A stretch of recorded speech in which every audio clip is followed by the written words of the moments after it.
Қымбатты абонент, бүгін мен сізге Теле2-нің келісім шарттық смартфондар туралы айтып беремін.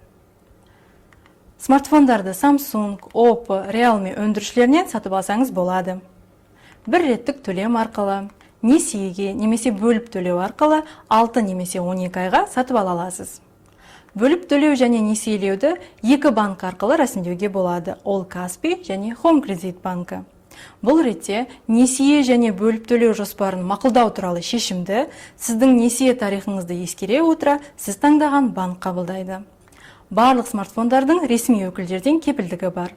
Ал сатып алу бағасына смартфонмен бірге 6 немесе 12 айға смартфон моделіне байланысты ұялы байланыс пакеті кіргізілген.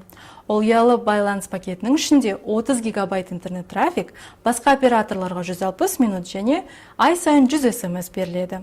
Смартфондардың жалпы құны ірі сауда желілеріндегі смартфондарға қарағанда тиімді болып келеді.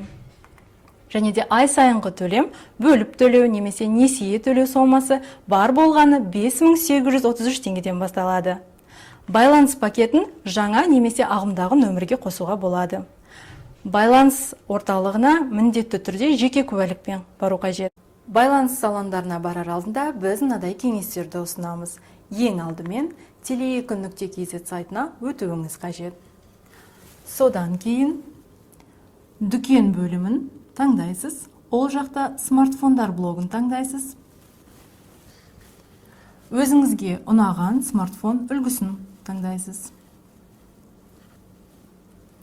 Және де өз қалаңызда сізге ыңғайлы жұмыс уақыты көрсетілген байланыс салонының мекен-жайын таңдайсыз. Модельдердің бар жоғы туралы ақпаратты сайтта көрсетілген +7 707 30 63 36 телефон нөмірі арқылы білуге болады. Смартфондарды тиімді шарттармен сатып алыңыз және 1 жылға дейін ұялы байланыспен қамтамасыз етілгеніңізге сенімді болыңыз.